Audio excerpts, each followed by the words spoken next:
Okay, a very good evening to everyone. Okay, my name is Joe. From Singapore Polytechnics, and today I will bring you a very interesting topics. It's also very useful topics for our day-to-day activities. Okay, so the topic's names cybersecurity essentials and how can we do a best practices for the online security? How can we save in our online space, cyberspace? Yeah. So, and I want to thank all of you for joining us for this today's sessions. Yeah, although today's session is 2 hours long, yeah, try to make it more interactive and try to be more maybe about more fun way now. So yeah, don't worry, I will not take for so long. I mean, if you have any questions, you can drop a message or text in the chat box. Yeah, although I can't see it, but our partners, Stephen will help me to inform what are the chat questions from you guys. Yeah. So without further ado, let me move on to my next slides. Okay. So those of you who sign up for this webinars and not sure or forgotten what this is about, so I'll just give you a quick flash of that, what you'll be learning, exploring from these workshops. Okay. So today I'll be sharing on how important the cybersecurity is at your workplace or in person. So again, thanks for joining us for everyone.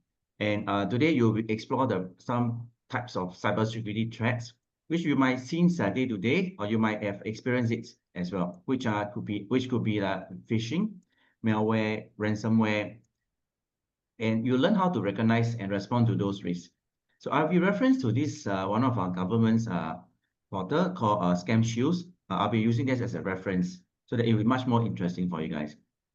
Okay, and I'll also cover some important measures of how to secure your personal devices, your networks, and some online communications. Yeah.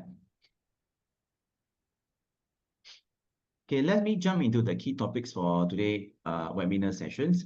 Okay, so I will start off with the introductions and followed by some common cybersecurity threats and best practices for online securities, protecting personal devices and networks, data protections, recognizing and responding to cyber attacks, and cybersecurity tools and resources. Hope they are not exhausting. Okay, let's move on to our today first topics about understanding the basics of cybersecurity. Okay, when we talk about cybersecurity, right, we always think about it must be something to do with security in the cyberspace. Is this true? Yes. Yeah, it's a critical field that involves protections of your computer systems, your networks, and other digital devices from unauthorized access, theft, and damages. It's good to understand the basic of cybersecurity for everyone to protect their digital assets.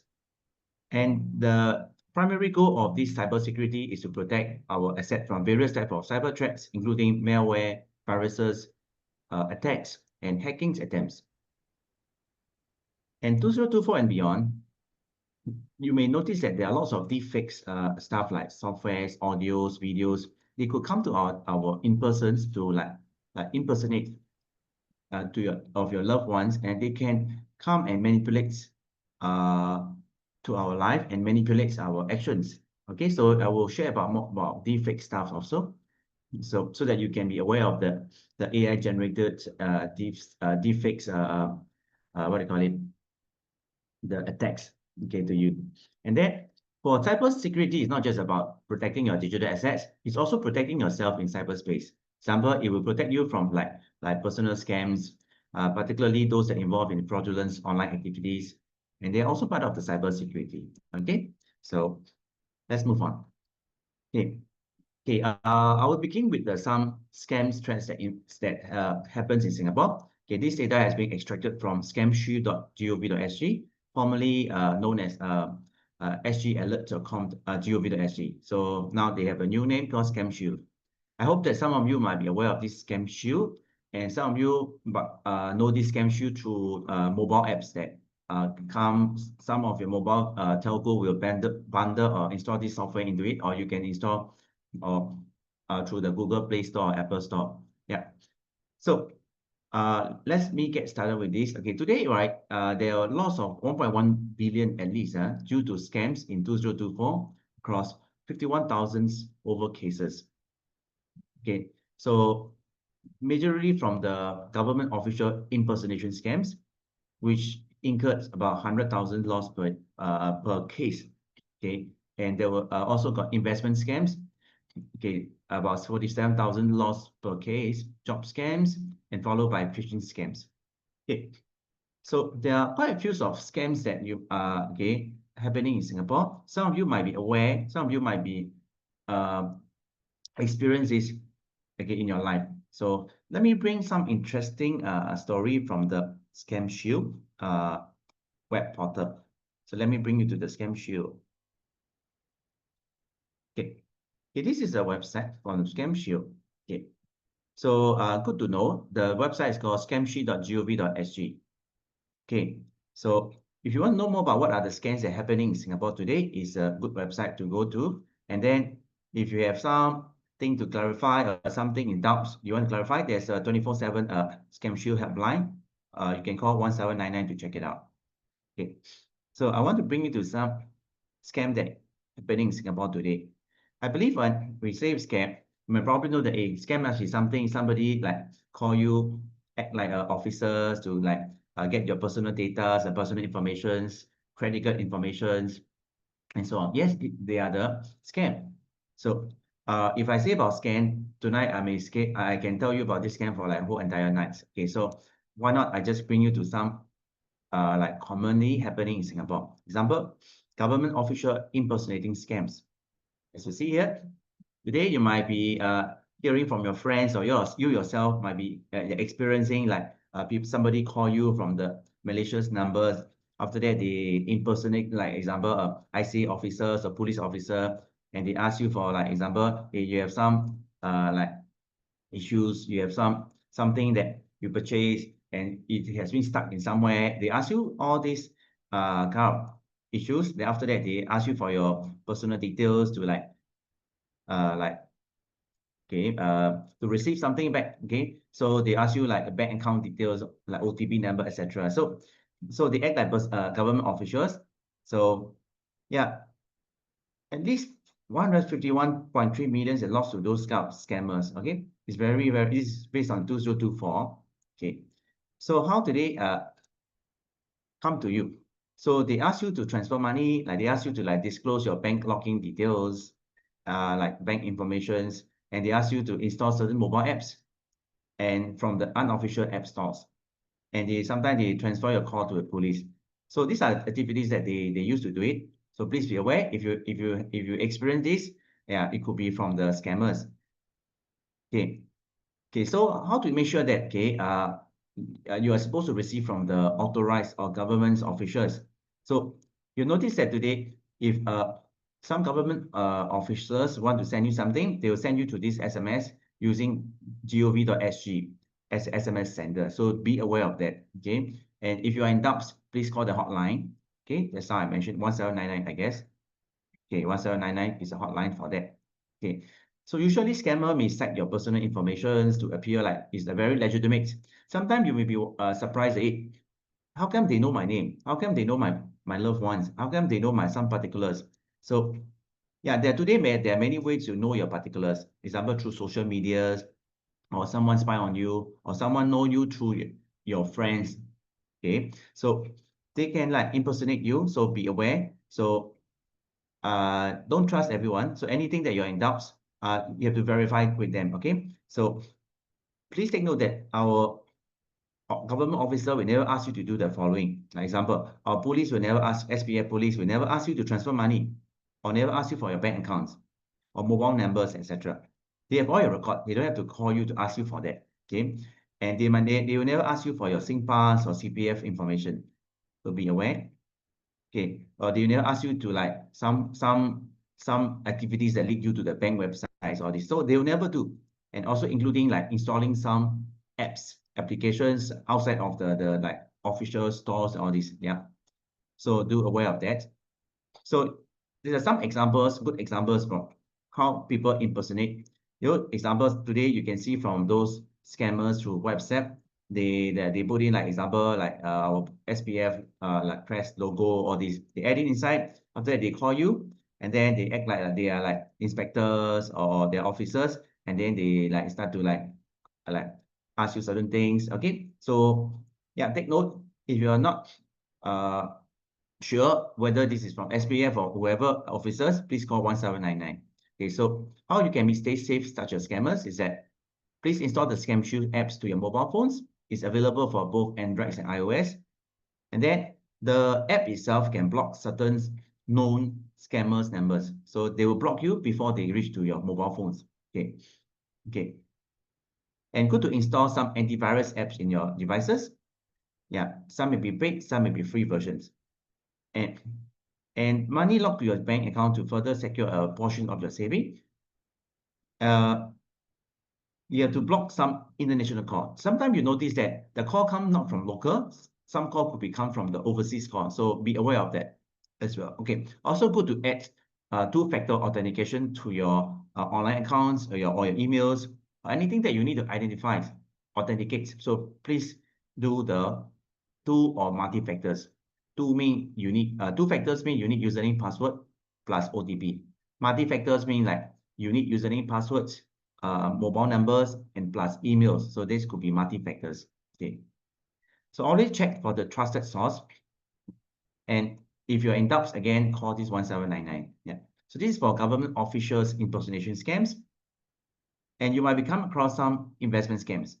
Again, same thing. The attackers, okay, or a person will try to like impersonate like a investor, and they come to you, they ask you for the money, and they ask you for like example to invest in certain projects or certain like buy certain stocks and shares example. After that they ask you that, then they ask you for the money, and then they disappear after that. So also it's a big loss for today. You can see that there are totals of 320 million lost to the scammers as of 2024. It's a big numbers. Okay. So how they do is that how the impersonator come to you is that they promise you like high yields, high returns for the investment, so that they will trust you. Okay, normally they ask you for like, hey, you invest this money and then you can get back like big numbers in certain number of years. Okay, and then some pressure tactics. Example, like some scammer use like, hey, they say got limited offers. They got some gifts will be given or some rebates for you to rush or ask you to jump into that particular investment. Okay, so be aware. Okay, and also unverified track records. So some investor will call you from through phones and they ask you to like invest some monies, and some investor he can't be found at the MAS website listings. So it's good to check if somebody asks you to invest. So please check under the MAS. All right. So these are certain like examples that we can see. They act like UOB banks or some OCBC, APOSB bank. Then they give you some loans and all this stuff. So be aware. Bank usually we don't do that now. If you are in doubts, you can call to the bank straight away, or you can call this 1799. Okay. Okay. Job scammers are also nowadays very like abundant. So also there are loss of like 156.2 millions to the scammers. It's a big loss. Okay. Sometimes the job scammer will like example tell you, hey, you have to pay this upfront fees to start the job. After that, they take the money, they run away, and they use the money to complete tasks as a part-time or part of the job. And they use a personal info, so banking number, bank account number as part of the job as well, so that they can collect your informations. And sometimes they ask you to disclose your SingPass credentials and passwords so that they can offer you a jobs, etc. So please don't get fall into their traps.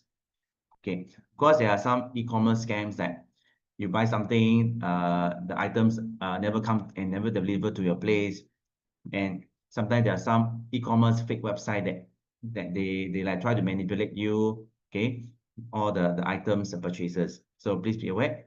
And fake friends calls also happens. So from my experience, I have a fake friends calls. Basically, like one of my friends WhatsApp has been leaked. So so the scammer use the WhatsApp, and then the scammer scan all my friends friends' WhatsApp activities, and they know what's happening, what's his friends is happening. He know the friends' information identity. So, and this scammer act like my friends. They call me, they contact me. After that, they try to gain certain information from me.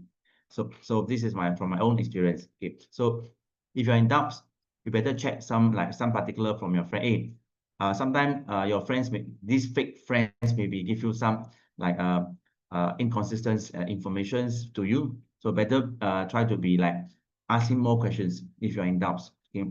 Anything with like come to money matters or some personal details, all these things, please be aware with those scammers. Okay, yeah, the loss of 13.6 million is also a big, huge amount lost to the scammers in year 2024. Okay, so normally, right, those fake friends will like call you like in certain conditions like, hey, I need money. Can you loan me the money for that and that? In the past, never like, but suddenly they appear to loan money. Okay, so please be aware. Even in the social media space also, sometimes people add you in like social media platform like Facebook, Instagram, act like your friends. Because today, right, photos can be found in internet and all this. So they grab your friends' photos or this and they join you. They add you to your social platforms, and then they act like your friends and they ask you for the monies and some credentials. So please be aware. Okay, next common ones are like phishing scam. So and it's almost like 59.4 million lost to the scammers in 2024. So what are the common signs of phishing scam? I'll talk about this more details about that also.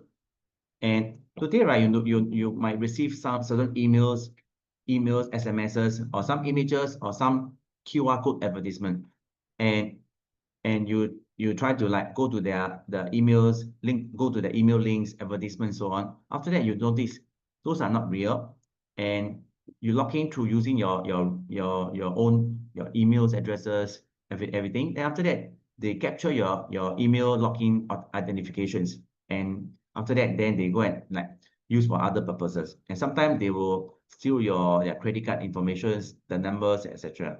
Okay. Sometimes be aware that some attackers may ask you to like lure you, attract you to go to certain websites to like buy things cheap. They give you like offer you like a lot of those cheaper items. They ask you to go to those places. Okay, so be aware. There are like bank phishings, like they act like banks. Okay, then they SMS to you. They ask you to like get loans. They give you some very good incentive for investment. So take note about those bank phishings, those SMSs, emails, etc. So e-commerce parcel delivery, yeah, this is quite common nowadays. So to me, I have received those like email or SMS from the Sing Post, I guess, the fake Sing Post. And then after that, they say that my delivery will be coming by this timing, I have to log in to do something. Actually, when I go to the website link, it looks like a Sing Post, but it's not. It's a fake one. So be aware of all this. Okay. So how to check whether it's Sing Post or authorized website? You can simply go to the URL on top. You can check whether it's SingPost or some authority or some website. You can check through this. Okay, if you feel suspicious, okay, again you can either ask your whoever like IT expert or call this 1799. Yeah, you can also report under 1799. Okay, because sometimes you might hear from the IRAS phishings, especially when we do the income tax filing the period. Okay, IRAS phishings. Okay, also be aware of those like people like example after office hour they call you for like, hey, I want to do a survey, I'm from the like MOM or whatever. Okay, those government officers, and be aware of that. Okay, if not sure, you can ask them more details whether they are the legitimate officers that call you for like surveys or what. Okay, so please be aware nowadays, I mean, we are receiving like CDC vouchers and all this. So some scammer may act like a CDC voucher website and ask you to claim example. Then you go and claim, give all your particulars. Then your particular will get improvised. So please be aware. Okay, so how to stay safe in this such what do you call it? I mean, such scams. So try to use the apps or from the official Play stores. Do not try to sideload those apps from the like unknown sources. Please do not do it. Please try to install the scam shields. Because I mean, scam shield may not protect you 100%, but they can protect you from some known scam. Okay, so maybe today after maybe today webinars, at least you can go to the Play Stores or apps Google Store to download the scam shields. Start installing don't protect you. After install, you have to go to the app itself. You have to like follow certain instructions to link to your phones to start your protection journey. Yeah. So yeah, you have to do something. So take note, if you receive some like malicious email or phishing email, try not to like click. Please check how to check. If there's any link that happen, you can like use the like a mouse. You can use a mouse to over to your link, and you can check those like hyperlink that which will lead you to where. So you can check the particular link and whether you can decide whether it's a legitimate one or the real one, or a real one or the fake one. Sometimes, right, your Outlook, your programs will remind you second time, whether you really want to go or not. Yeah, so please take note. When they warn you, mean they have something. So you have to like double check, okay, double think of whether you should continue or not. Okay, so don't be fall from those scams and scammers. And QR codes also very quite common. So don't anyhow scan the QR code, okay, using the phone, make a payment like pay now example. What if, right, somebody put the malicious or some like fake QR codes to some payments and you go and pay to the certain people, that could be the issues also. So please double check when you're using QR codes, okay, because no one can check what is QR code, but sometimes QR code reader can check the link. So if you see those links, you think that is not right, you don't go to that. Okay. And never disclose your personal information or internet banking information, social media accounts to anyone that you don't know. Okay. Do not disclose to them. Always verify the authenticity of the clickable links. So just now I mentioned, if you receive email with some links you think it's not right, just mouse over. You can check the email, the address, or sorry, the link address. Okay. All right. So I should bring you back to our today presentations. Okay. So I have introduced you a few scams that are happening today. Okay, so it's very scary. So you have to know how to protect ourselves, right? Yeah. Okay, so based on the number of cases reported, okay, to scam shields. So the most common and the most concerned is the e-commerce scam. Like example, they use your credit cards, they steal your credit cards, and they steal your personal information. Then they do online transactions. Anything that involve with bank transactions, like they use your credit cards, okay, and they also come to sell you like a cryptocurrency or this, okay. Cases are quite a lot, okay, about 7,000 over cases. Okay, there are total loss of 8.6 millions. Okay, so each case in average about 1,000 plus. Each case loss of about 1,000. Okay, it can be more. Okay, job scams about 5,000 over job scams today in Singapore market. Okay, so loss about 86 millions to those scammers. Phishing scam to those emails, advertisements like QR code. There are over 3,000 cases and loss about 13.3 millions. Okay, and investment scam, also quite huge numbers, 3,000 over cases with 133 million loss. And those fake friends call scams, 2,000 over cases, lost about 8.1 millions of Singapore dollars. Okay, and last 5 concerns are from the officials impersonation scammers. Okay, it's not small, but it's about 500 over cases per year.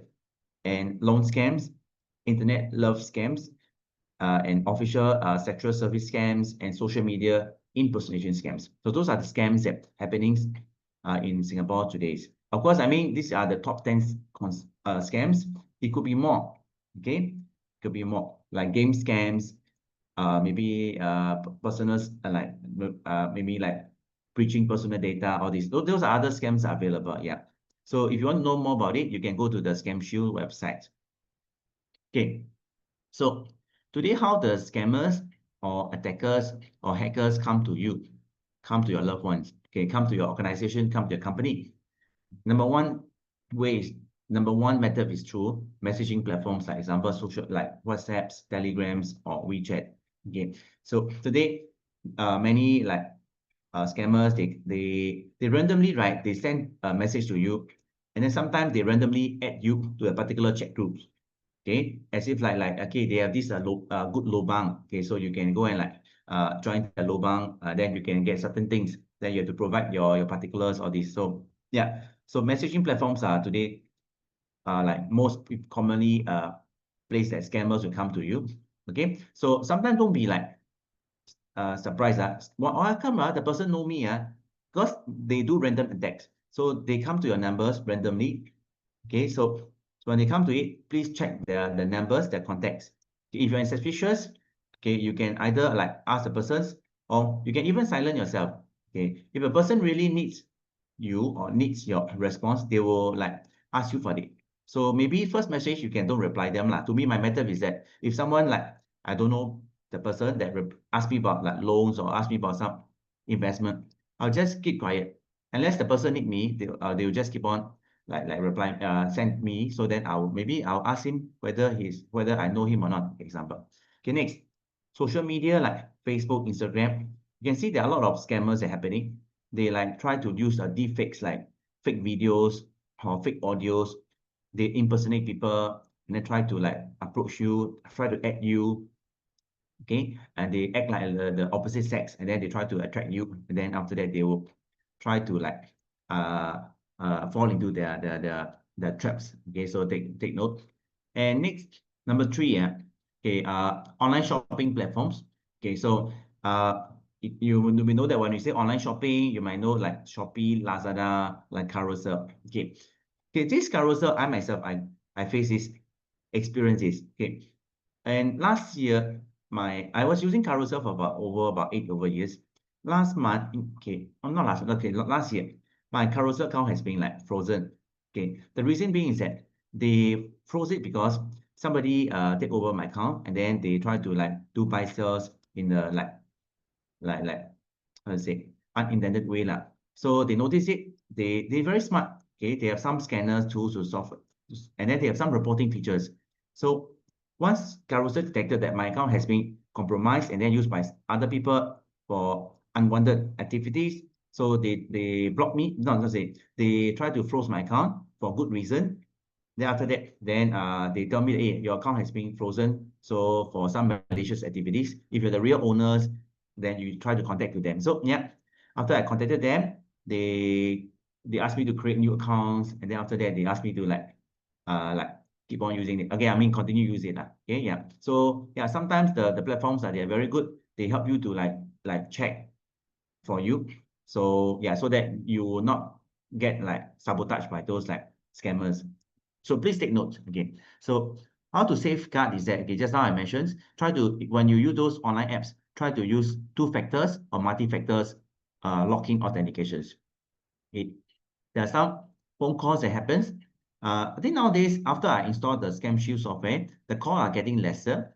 In the past, I used to get a call from, like example, property agent, like insurance seller, all this. So I get a lot of call. So after Scam Shield, they help me to block a lot of calls out. Okay. Okay, next. And websites, sometimes like we go to shopping site, we go to certain websites, they try to link you to certain particular next activities. So take note. So those are also through website, they can link you to all this. Sometimes you see a very good offer lane, very good promotions, then you go to the website and you go and pay, and then end up they are the fake website. Then you have to surrender your credit cards numbers, all this will be like compromised.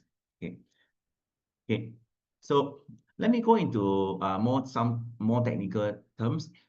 Okay, yeah, it may be a bit dry, but okay, but I make it more interesting. Okay, phishing. Just now, one of the example that I gave about phishing. The phishing mean is a scammer use the techniques, use those like fraudulent emails. So they act like example, they are from logistic company, they are from Singpost, they are from office government officers, they are from bank. They try to send the emails, messages, SMS to the victims or to us. After that, then they try to like trick you to fall into their trap. Okay, so that they can ask you further for your passwords, your credit cards informations. Yeah, so they sometimes they are trained and they are very good at asking this. Yeah, uh, you notice that most of the okay the traps are being fall into those like elderlies. Sometimes elderlies, right, they do not go through those like cybersecurity awareness courses. Okay, elderly means like I would say like more about the 70 and over. Means today, like I would say, in Singapore, 60 overs, I don't call them elderly, because they are still fit. Okay, maybe so. Those of means some of them they are very aware of those cyber security threats or these. Yeah, for them no problem. But those are not aware of that, it's very problematic. Okay, so those loved ones, you have to tell them, hey, do not anyhow click on the link.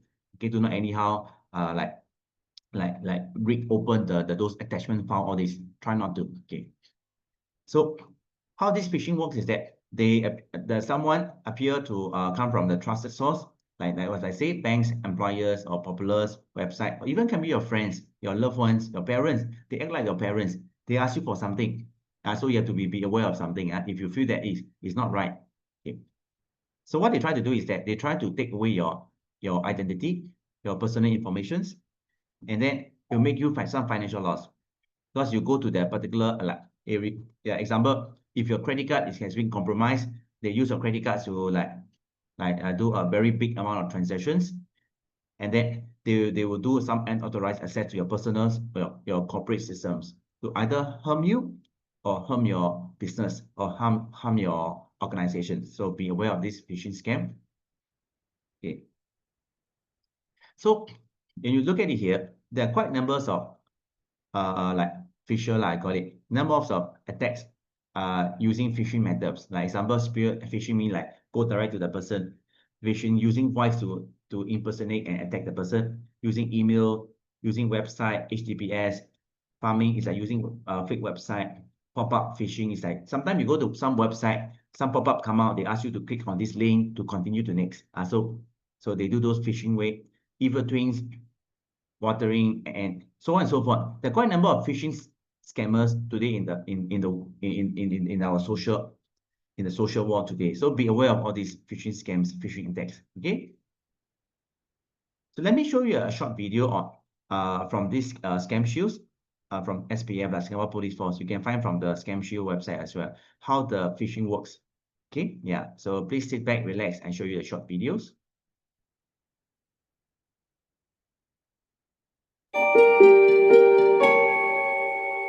What are we doing? It's just a regular text message from the bank. Oh no, we need to quickly fix this. We cannot afford to be locked out of our account. Yeah, they say they're from the bank. There's no way this is a scam. Let's share our details. Stop!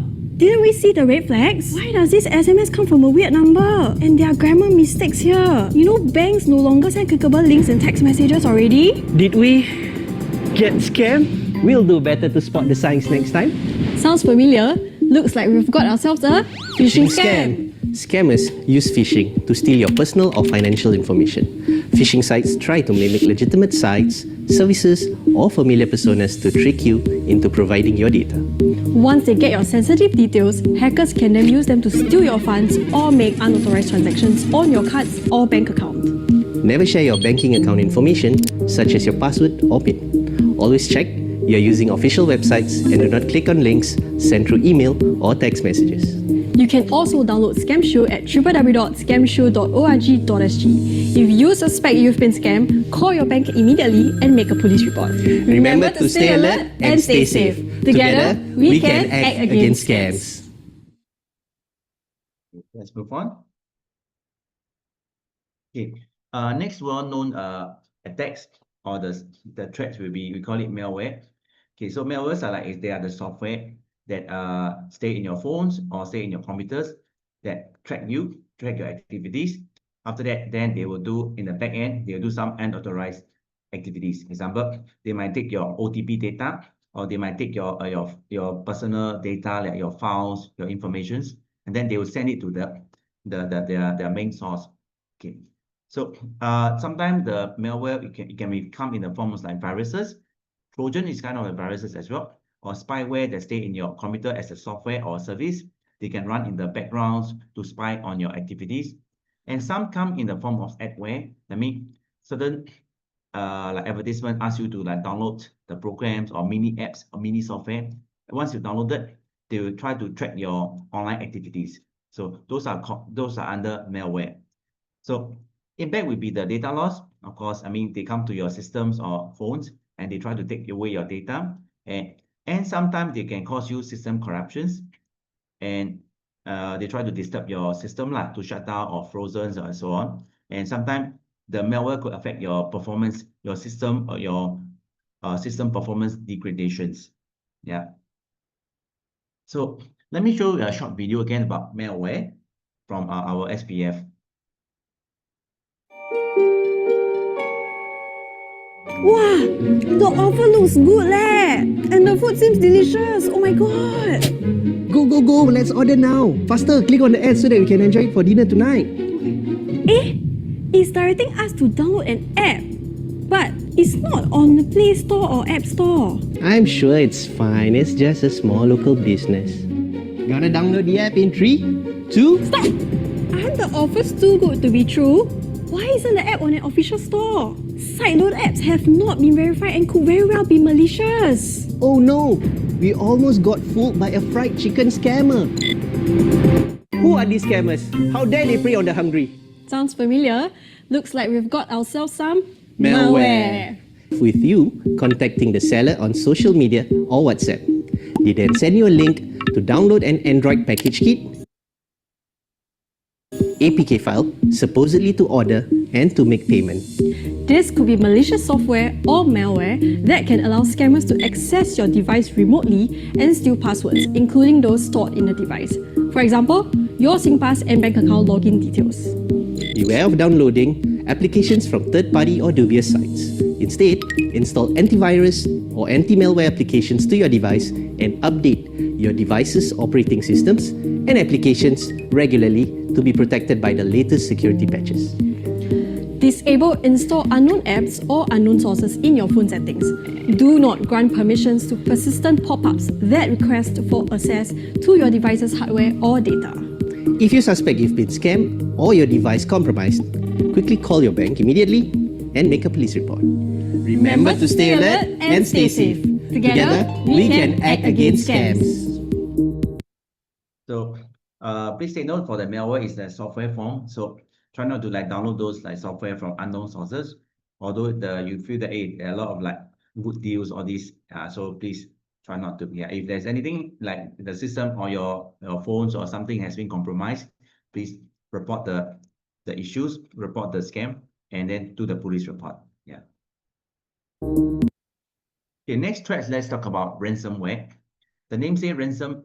I mean, the scammers or attacker will try to take over your system or take over your data, or they will demand for a ransom for give you back something, or give you hey, I take this data, or I already take over your system.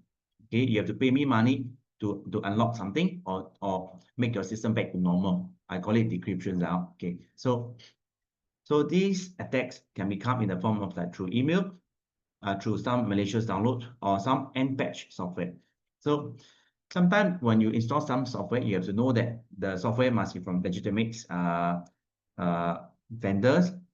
So sometimes when you downloaded the software from some unknown sources, sometimes it's a bit misleading. You go to Microsoft, but sometimes you type wrongly. Maybe meter source or macro source. Then they give you the download the software, and then the software is full of viruses, and then finally they take over your systems, and then they ask you for some ransom, some money. Normally those scammers are very smart. They will not ask you for money, or they don't ask you for the bank transfer, because when you do bank transfer, police can trace the receiving end. So normally they ask you to buy cryptocurrency like Bitcoins or Ethereum or the cryptocurrency or digital currency. Then they ask you to transfer, because by transferring to cryptocurrency, it's quite difficult to track where are the receiving ends. Yeah, so be aware of that. Okay, the only way to track those ransomer or those scammers is that when they catch out the time, and you can track them. But through sending digital means, digital currency, it's difficult to trace. Okay, of course, I mean, for bank, all these, they have a way to trace it out. So yeah, so the impact would be that, okay, if your company PCs examples are compromised by the ransomware, of course, they will lock down all your company PCs. Of course, I mean, PCs today are not expensive, but the most expensive things are the data.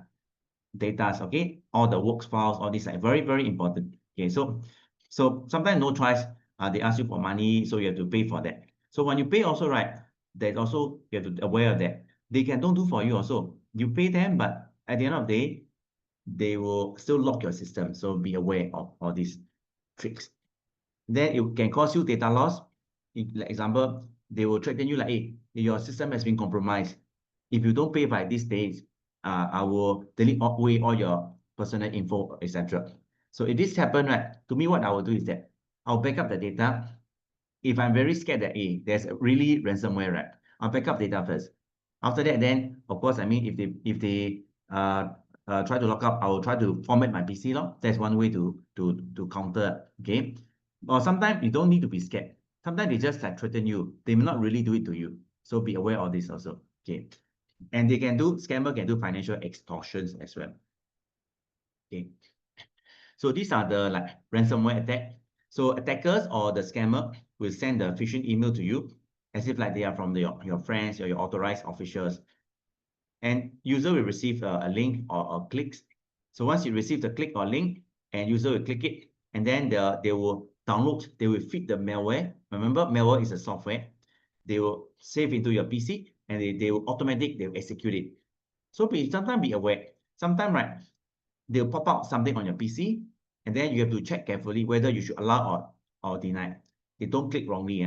Click wrongly, that's it. So after that, attackers will gain and control of your data, your PC, your system, of your public key, and they encrypt all your file, encrypt all your whole computer. So, okay, using your public key, they encrypt everything. After that, your file, everything get encrypted. And then after that, they demand you for money. So you have to pay the money in the digital currency format like Bitcoin. Nowadays, Bitcoins are quite expensive. After that, when the ransomware is paid, attacker will deliver the private key to unlock the locked data. Okay. Sometimes they give you the key back to unlock. Sometimes they don't give you one. Sometimes they trick you, they run away. So take note. So by giving, again, I will remind you that by giving away through cryptocurrency, digital Bitcoin is untraceable. So don't think about tracing them, okay? It's untraceable. So better is don't give them. So please do a police report. Police might give you some suggestions, some advice for that. Okay. So let me show you the video about ransomware. You log onto your computer just like you do every day, only to see your screen locked and device unable to boot up. A message demanding money or bitcoins appears instead. It's the moment that every computer or mobile device user dreads. Ransomware. Ransomware is a form of malicious software or malware which restricts access to your computer or mobile device or encrypts data until you pay a ransom in exchange for accessing your device or data again. One typical example of ransomware is called Deadcryptor, which locks your devices and files until you're forced to pay a ransom. The payment that this malware demands is 2 bitcoins, which is more than $1,000. This form of cyber blackmail is one of the most dangerous forms of malware today, and one that's spreading rapidly worldwide. The number of users infected with ransomware keeps growing, along with continued increases in ransomware modifications, making it a constantly evolving threat. 2 forms of ransomware are currently the most widely used around the world: locker and crypto ransomware. Locker ransomware locks you out of basic computer functions, forcing you to pay a ransom to regain control. Crypto ransomware, on the other hand, encrypts sensitive data like documents and important files, threatening to destroy them unless you pay a fee.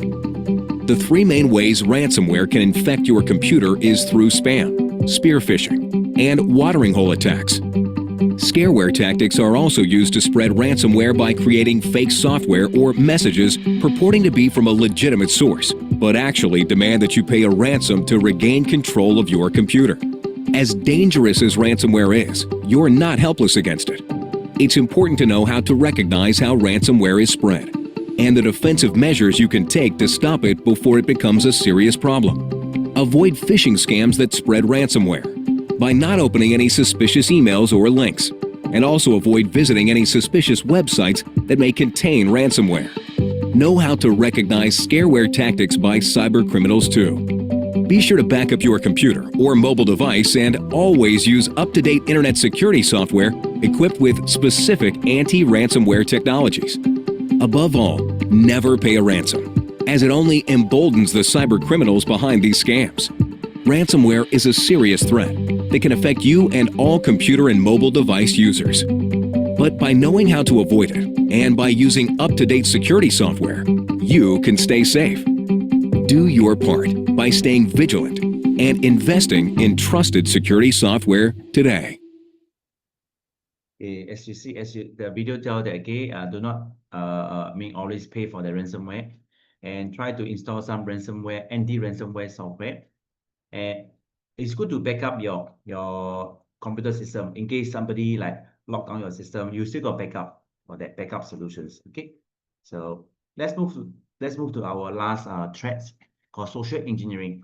So basically, it's a type of attacks that somebody may trick people into diverging confidential informations. Like they try to manipulate you, they try to act like your friends, or they try to walk around in your office, your companies, and then they go and look around, all your passwords or whatever informations. Okay, so they use some social way to interact with you, get your informations. So some people, like example, sometimes you can see that those scammers, they impersonate the co-workers or IT staff. They call you to, they try to help you to solve in the back end. They try to know your informations, and sometimes through pretexting with some pre-created or some fabricated scenarios to obtain your maybe your personal or your financial informations. So impact could be the scammers or attackers, they could get unauthorized, they could get the authorized access to the systems. Okay, so they can come to your company, your offices, or they can damage something, they can do something through this social engineering. It could also be data breaches. That means someone know your let's say if you're the data administrator, if somebody know your login information, so the impersonator can get the data from the company, and then that could be the big issues. Okay, so it could be some compromise of security protocols. Okay, so let's look at the short video again to understand more about the social engineering, and the risk. Has this ever happened to you? You get a text message claiming your debit card may have been used for a fraudulent purchase. The text is urgent and instructs you to text or call a number before more fraudulent charges are posted to your account. You want to stop someone from stealing from you, so it seems like the smart thing to do, right? Wrong. Doing what seems like the right thing in this case is the wrong thing. Why? Because you have been targeted by cybercriminals through social engineering. Social engineering is a manipulation technique used by cybercriminals. It's where they try to trick you into revealing sensitive information like passwords or credit card data. They may urge you to click on a link or download an attachment or app which will spread malware. They may even try to use you to gain access to restricted systems at your workplace. As with most cybercrime, the purpose of social engineering is to steal information or money from individuals, or to sabotage businesses by disrupting or corruption data. Social engineering is based on human behavior and emotions, how you think and act. Let's look at the 3 traits of a social engineering attack that play on your emotions. Trait number 1. Heightened emotions. You are more likely to make an irrational or risky choice when you're feeling emotional. For example, you may feel afraid or angry if you get a text claiming someone has used your debit card. You may feel excited or curious if you get an email or a pop-up in your browser claiming you've won something. Trait number 2, urgency. Most fraudulent texts and emails are worded to sound urgent. Your action is required immediately, or else you may lose out, or something disastrous could happen. Rushing you into a decision overrides your critical thinking ability, which can lead to the real disaster. Trait number 3, trust.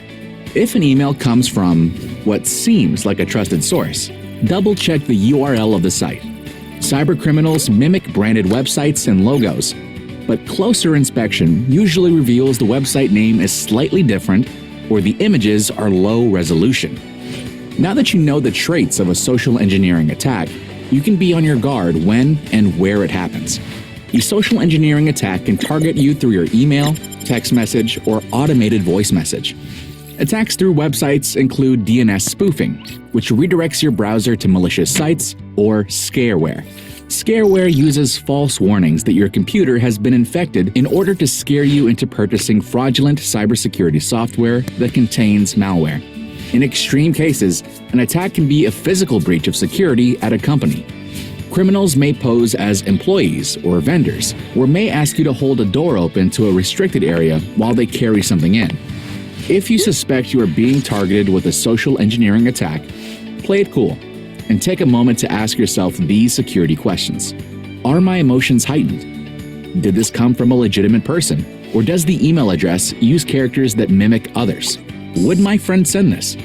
Does the website have an irregular URL, low-resolution photos, or contain typos?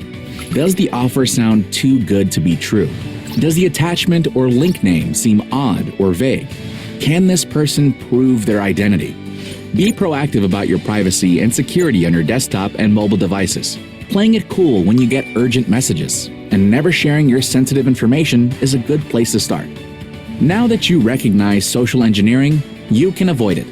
Protect yourself from social engineering with Kaspersky's products.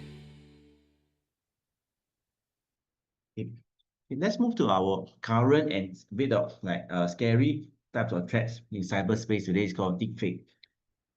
So how deepfake works is that the scammer or attackers or manipulator will try to get your personal info, like your face information, your voice data, and maybe your patterns of digital activities.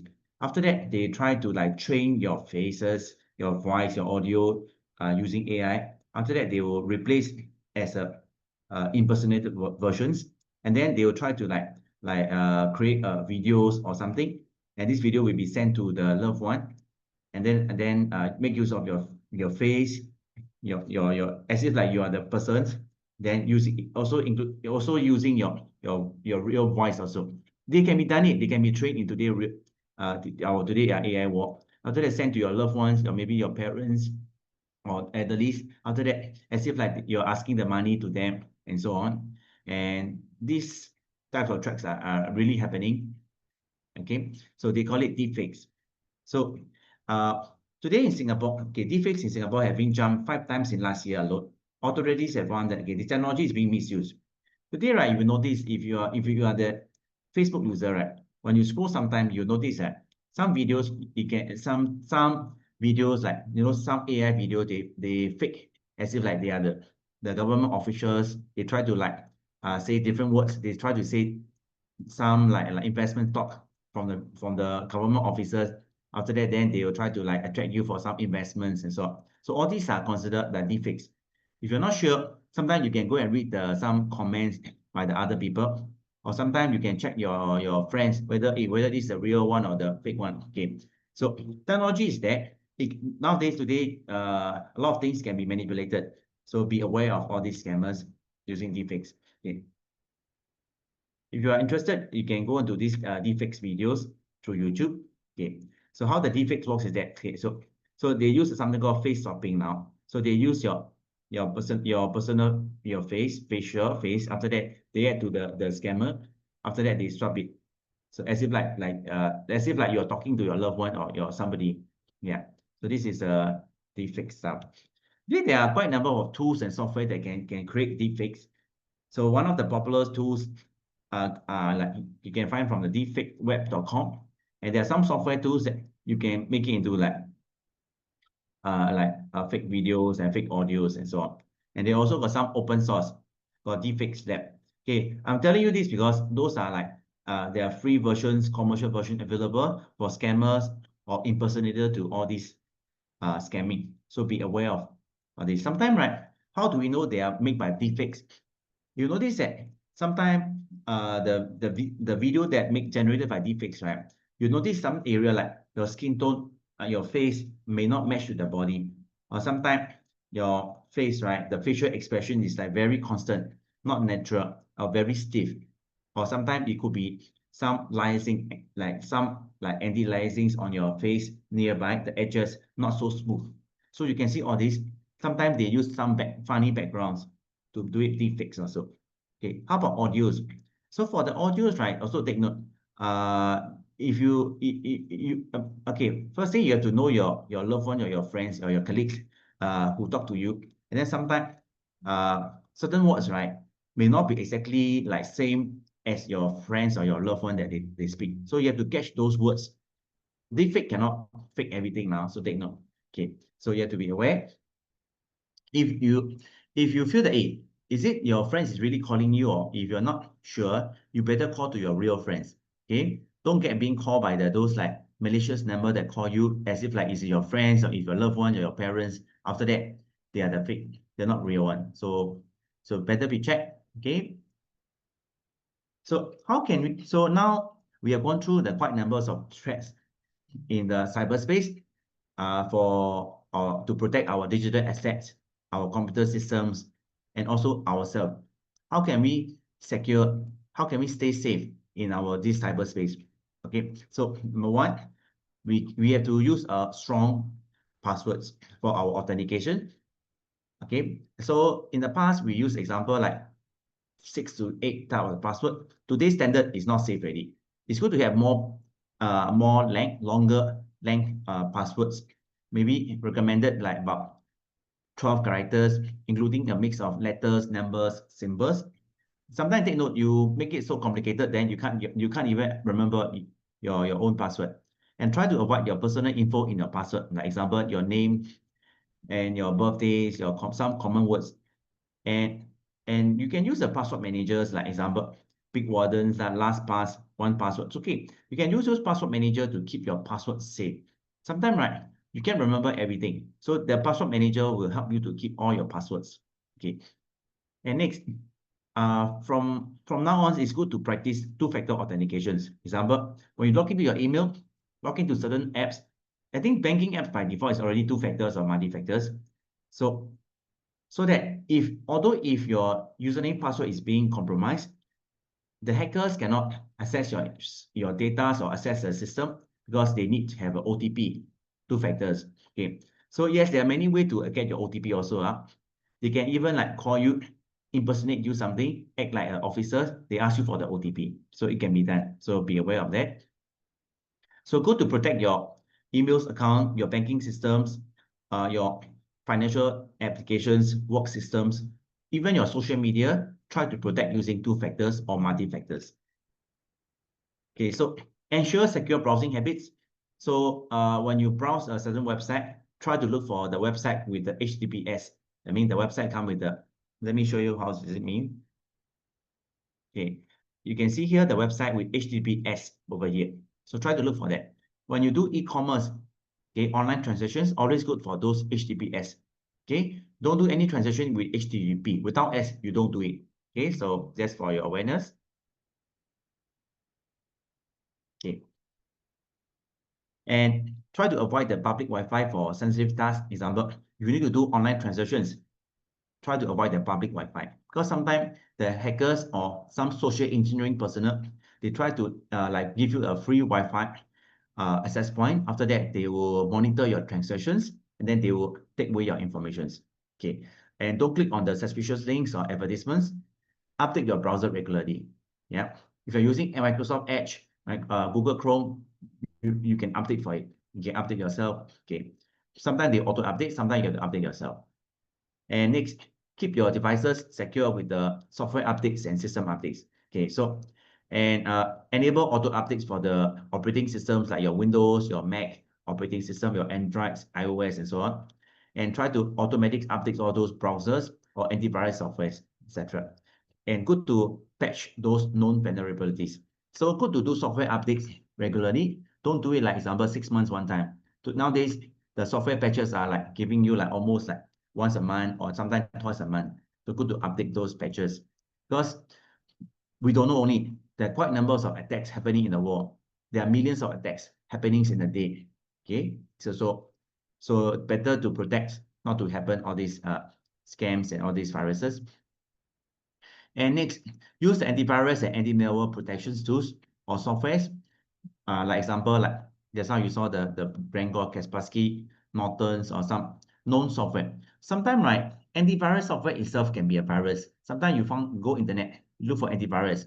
The virus software is antivirus, and they track your activities, and they act like a malware to get all your personal informations and so on. Okay, so yes, sometimes you need to pay for the reputable antivirus. Depends on your security level lah. You want example, if you're using Windows, Windows has built-in Windows Defender. If you're happy with that, just use that. If you want to pay for it, you can pay for some reputable versions, some enterprise versions of antivirus software. Okay. And of course, I mean, after you install antivirus software, you cannot just keep it there and don't do anything. So you have to do a regular scanning using the software, or you have to update the virus definitions. Virus definition means the virus protections. You have to update it regularly. If not, sometimes today virus come out, your antivirus software doesn't know what the virus is. So it could be like defeat the purpose. Okay, so keep updates all those virus definitions, and be wary of phishing attempts. So phishing attempts normally, right, we can protect by ourselves. Example, try to verify the email senders. Do not anyhow click the links that you see the big deals. Sometimes, you receive emails like surveys that, hey, you click this link, you can get some vouchers as well. Please do not click. Okay. Okay. Okay, next.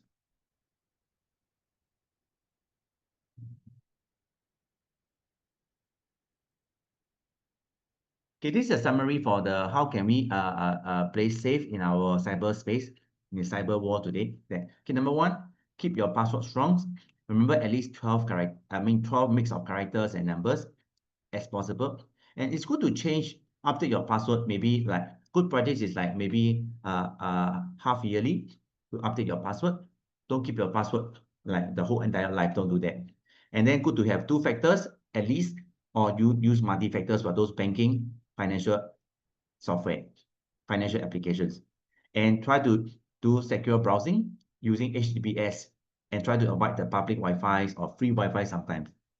And please do the system updates regularly, and try to install the antivirus or anti-malware software. And do not turn off also. So after you have installed the virus software, and sometimes you feel, hey, my system getting slower. Sometimes, yes, it does happens in the past, because when you do the antivirus scanning, right, it can slow down a bit. But once the scanning stops, you get back the normal performance of your PC system. And please be aware of those phishing awareness. Try to check all the emails, links, malicious links, all these, please check. Okay, so yeah. Okay, how about if you are in the organization, if you're in the business? Okay, after you know all the threats, you know how to protect yourself, your emails, everything. How about the virus still come to you, to the networks? So how can we protect those viruses, attacks, or those malicious software or malware that come to your companies or your home networks? So you have to check the firewall. So there's a device called firewall that allow us to like protect the certain traffics, certain websites. They block for those malicious website, and some those dark webs, lookout places. So they will try to block through this firewall.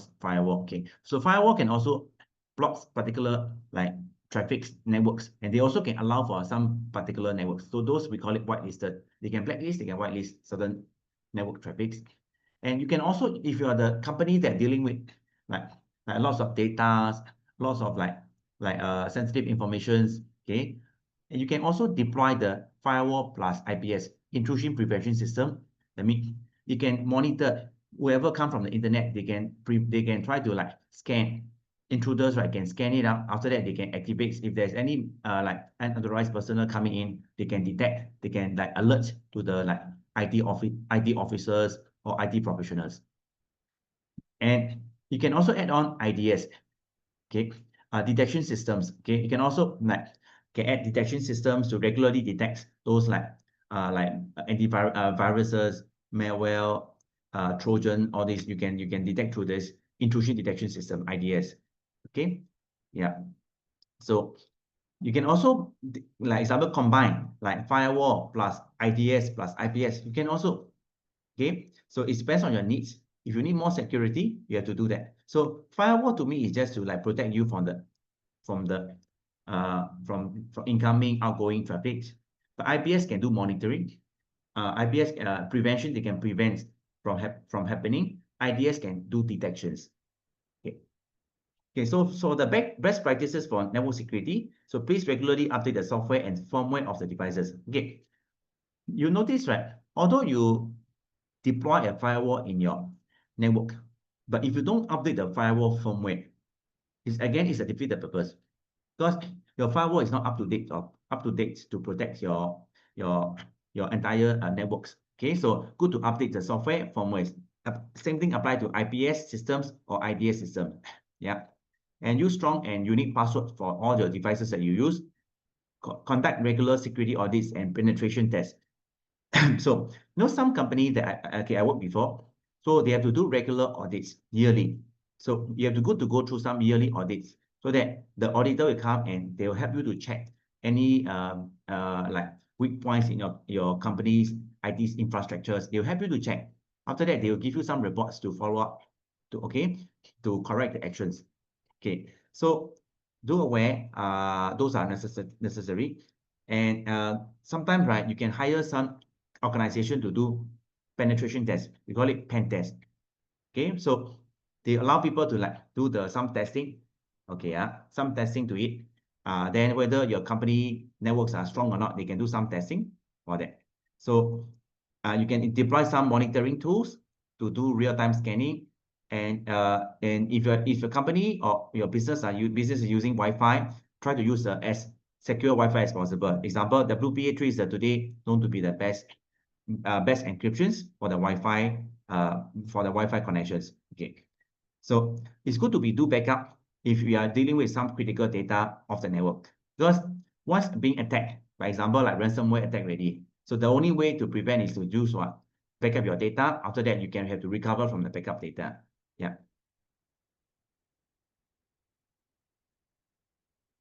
Yeah. That's okay. So next let's talk about the personal protection strategies. Okay, today, right, data is very important, and there are many scammers or some businesses, they try to gather or collect your data in some unauthorized way, but some use authorized manner. So, and you know that today safeguarding of your data is very important from those unauthorized access, and losing will be the very big disaster, and also data corruptions. Okay, so today we're dealing with a lot of data like personal data, business data, financial data, and we store data into like our mobile devices, our PC system, and they have to be protected. They cannot be like anyhow. They cannot be like transmitted to unauthorized sources. They can't. So you have to protect effectively. So remember, like in the past, you might hear from those like phone call from those like insurance companies or some bank for the credit cards. They have to like they'll call you. But if you don't want to get called, right, what you can do is that you can go to our Singapore PDPA. Okay, then you can like register your contacts so that you can say that, hey, you don't want to be disturbed by those callers. You can do so. So to me also, I apply that, meaning that if somebody call me, like example, to sell me insurance or sell me the credit card, example, offer me credit cards. So I said, hey, I already put my numbers in the PDPA website, so please do not disturb me. So I do that normally. So please be aware, your personal data today are very important. Example, even your facial data also very important, because today people use your face as a password ID. Your fingerprint also very important. All these are personal data, right? Where do you stay, your contact numbers, your social media account, those are also personal data also. Yeah. So I want to give you some info on PDPA. So PDPA stands for Personal Data Protection Act. So you can go and Google search about PDPA, and then you go and register your particulars there, so that some unauthorized personnel cannot come to you lah. And the PDPA provide you a baseline standard of protections of your personal data in Singapore. It's only for Singapore, not for overseas. And it complements the sector-specific legislative and regulatory frameworks such as Banking Act and Insurance Act. So they are targeting towards those banking and those insurance sectors. And PDPA compromise various requirements governing the collections, use, and disclosure and care of personal data. So through PDPA, they care for your personal data. Make sure that your personal data is not misused by the unauthorized businesses. Individual may register their Singapore telephone numbers like me. I register to PDPA with the DNC registry to opt out of receiving unwanted telemarketing messages from organization. So today, after the webinars, you can go to PDPA website. You can like key in your mobile number to opt out from the telemarketing messages. Yeah. Okay. Okay. There are some common data protection pitfall to avoid. Okay. So let's say example, if you use weak or reused password, the consequences will be hacker can easy to gain, and they can gain your access. So you can use multi-factors or double factor or two-factor you can use to protect from your weak password. Okay, it's good to back up your data regularly so that once your data has been compromised and you still got backup data, or your data has been ransomed by the ransomer or scammer, yeah, you get the backup data, so you don't have to pay money to the ransom. Okay, so it's good to practice. Good practice is that please do a regular backup of your data, personal data, right? But after backup, right, don't backup anywhere also. Backup the place secure, backup at the secure place, and try to like encrypt your sensitive data. Encrypt means like you keep your data, but you can make it encrypted. Example today, right? Our personal data in our laptops, right, can be encrypted. Although, right, someone gain access to our laptops, they can't open it because they don't have the encryption key. They can't use it. And oversharing file. And try not to share the files in multiple like online sources, like example, Dropbox, like Google Drive, Microsoft OneDrive. Do not share in the multiple places. This is called oversharing. So by oversharing, sometimes like one of the like online drive is being leaked, your personal data will be gone already. So okay, so of course, I mean you can share, but share through the secure platforms, okay, with some limited access. That means you don't give access to many other people, maybe to yourself only, or to someone that need to access. So please limit the access. And ignore, sometimes we ignore software updates. Some people may think, hey, after installing software update, right, my system getting laggy or my system getting worse. I think of course we must understand the software updates. We must like how to say understand what's happening in the software updates now, so all this like weak point or vulnerability, they can be patched. Okay, so we need to do regular updates of the software, our operating system, and security patches. We have to do that so that we can compromise those data leakage, data loss, etc. So data protection isn't just about implementing one solutions. It is a combination of encryptions, save your file, safeguard your file, and do regular updates, and add the access control. Okay, access control means limit your user access. Okay, so today's cyber attacks can come from anywhere, like through the company, through the business, through personal, through friends, the fake calls, to like impersonated government officers, etc., etc. So they can come in anywhere. So once the attack come already, right? What happens to our systems? What happened to us? Because those attacks or viruses come to our PCs or systems, normally our system getting slower. And you notice that example, if your system sometimes gets slower, right? And maybe you just bought your computer recently, or you just formatted your PC, but your system gets slow. It could be, sometimes it could be, I'm not saying it's always, but it could be a virus that's slowing down your host systems, okay? And make your system unresponsive. And sometimes you notice that you do not do anything, but sometimes your web browser, right, come out a lot of pop-ups. Okay, unintentionally, they pop out a lot of pop-ups and alert, ask you to click yes, yes, the kind of questions. Sorry, the kind of like reply. So when you say yes, it will download some malicious softwares into your systems. Okay, then some suspicious account activities. Sometimes you notice that your computer network getting slower. You go to the website, last time went fast, but now very slow. It could be like virus or malware that take over your network activities. They will slow down your system.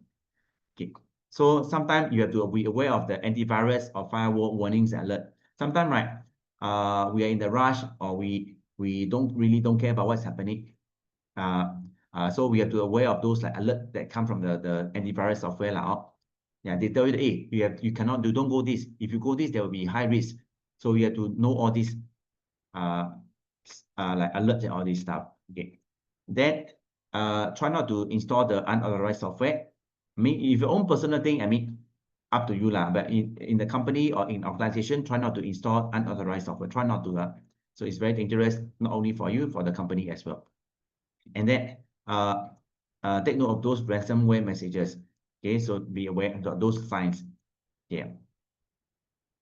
And try not to fall into the trap of the ransomware.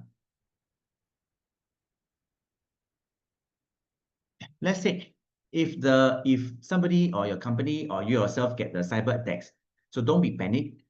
So what could be the response? Example, right? If a virus or someone attacking from the outside, remotely they're attacking to you, the way to do is that you can disconnect your systems, your computer, or your mobile phones from the networks. If you're using mobile phones, you're suspicious that the attack comes from remote, you can just off your cellular networks or your Wi-Fi so that your phone will be like cut away from the internet. Okay, so this is one way. If you're using PCs or system, you can cut away from it through Wi-Fi connections. So don't panic, stay calm, follow the procedures and assess the situation. If you need help, you could call 1799 from the Scam Shield, or you can just talk to your friends, whoever know IT, maybe they can share you how to do. So don't panic. When you panic more, you do more wrong things. Okay. Okay, so and then contain the threats. Sometimes if viruses happen, try to contain the threats. Don't let the threats to be spread over to other system. Try to contain within. Try to like minimize the issues or minimize the virus. Okay, minimize it. So example for malware or this. So once right, the malware come to your company or maybe one of the PC in the company, it can be spread to others. So so you have to contain. How to contain? You can disconnect your PCs, the affected PC from other network through just plug off the network cable or off the Wi-Fi. This way you can contain the threats. Okay. So let's say if you get some compromise like those emails from those phishing emails, try to change your password immediately or disable any compromised accounts. Sometimes right, we have so many accounts. Sometimes we forgot which account we use, which account we never use. Those accounts that you never use, try to close the account or try to suspend the account. Okay. If not, the scammer will take over your unused email and they use your account to like send to your loved one or send to your friends, and they can do some funny stuff. Okay, so try to revoke any unauthorized access. Yeah, this is how we contain the threats. Okay, sometimes we got to assess the situation, whether the virus or attack is happen to only one device or attack the entire networks. So what type of attacks? Example, identify, is it a ransomware? So after this webinar, right, you should be aware of the types of threats like phishing, ransomware, social engineering, malware, all this. You should be familiarized with that. Then identify it. After that, you can talk to the IT personnel so that they know how to solve for you. If you yourself don't know what's happening, your IT officers also cannot solve for you. So good to aware of all those threats. Okay. Okay, the scope. So you have to know that how much data, how many systems are compromised. So this I have to know that. Okay. So preserve evidence that, okay. So don't immediately delete the files or logs. Okay. Once the virus or ransomware or malware are affected, of course, I mean, you have to report to the IT personnel. And if you have any data logs, do not delete those files immediately so that if the experts come to your system, that they can check the logs, data log, all this. Do not delete. Once you delete, there's no way to check. Okay.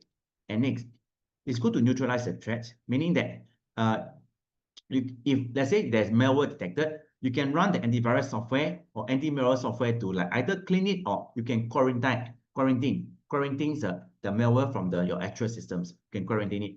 Okay, so don't be panicked. Your antivirus software can be quarantined. But also take note now, once you have your system got compromised with the malware, some malware will block you from installing the antivirus. So that means you better install antivirus first. Okay, so that your malware cannot block you. Yeah. And if let's say if you get ransomware attacks already, and if you have the backup, what you can do is that you can just format your system, and after that you restore your files, your data from the backup. And do not pay the ransom unless necessary. Unless you are very sure that the hackers or scammer is really legit, is very good guy, then they will give you the decryption key to decrypt your file. okay, but very seldom. Okay, for phishing, right? If let's say you feel that okay, your accounts get compromised or this, you have to change your password or this very quickly. Don't even wait for 1 day. Change it quickly. Okay, change all the affected password and report the incidents to your email providers if necessary. Okay. So next, how can we escalate the incident? If you are unable to contain the threats, example, right? Just now I give you how to contain it. Like contain mean what? Like remove away the network cables, cut off the internet, example. But if you can't contain the threats, right? You can contact your IT teams or some security expert or third-party cybersecurity professionals so that they can help you with some tools and some software to counter the attacks. Okay, or minimize the damage. Okay. For let's say if your company or organization get larger scale attack, for example, DDoS, that means keep on attacking you, keep on attacking the server or data breach. And if this happen, you should, example, should contact to those law enforcement agencies or cybersecurity agencies. You better check with them how can you minimize or how can you prevent those attacks. Sometimes once the attack come, your data are leaked. There's no way back. Your data leak means leak ready. Okay, so you have to take note of how to prevent this in the futures. Yeah. So your company have to like follow certain rules and process, the operating procedures to follow up with certain attacks. And you got to report to the authorities, like example, like Singapore Police Force to lodge the police reports, or you can call the 1799 to report to these scam shields, like example, including those financial frauds, ID theft, and extortions. Okay, so many countries in today have a cyber crime units or CERT teams. In Singapore, we have this scam shield team, so you can call them like 24/7, right? The number. So if you got the attacks, so after the attacks, what you should do? Okay, so of course, I mean prevention is always better. But once you get attacks, don't panic. You can perform a full system audits to understand the scope of the damage, so that you know, or you yourself or your company will know that how much damage has been happened.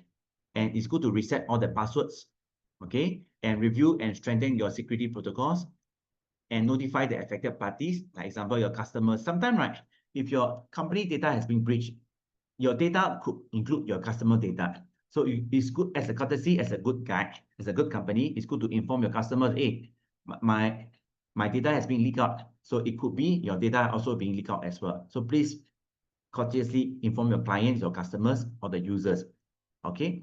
And learn from the incidents and update your cybersecurity practices. Ensure that your employees are trained on the recognizing future threats. Yeah. If your employee, although you have a like state-of-art like prevention system or detection system, but your employees are not aware, okay, not aware what happened, and they can be they can be victimized by those social engineers. They can social engineers to get your company access company data and so on. Okay, so these are some post-incident actions that you can take note of, you can aware.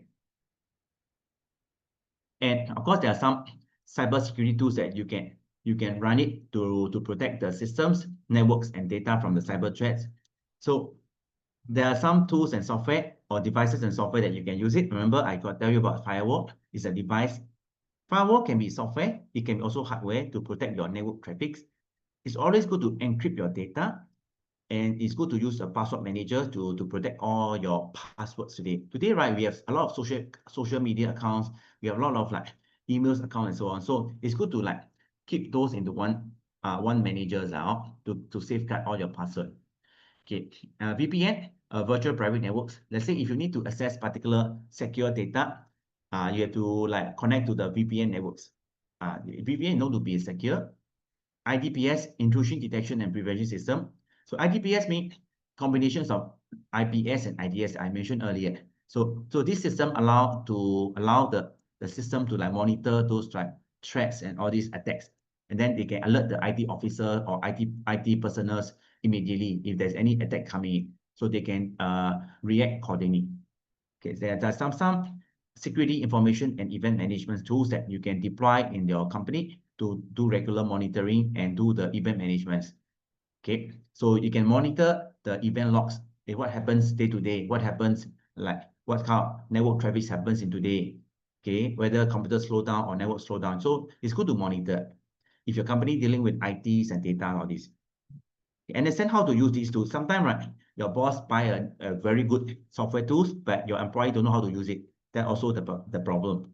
Okay, so it's good to train your employee with those tools and software, so that your company yourself will be enhance your security. And then also good to like secure your personal devices like mobile phones, and also the enterprise networks.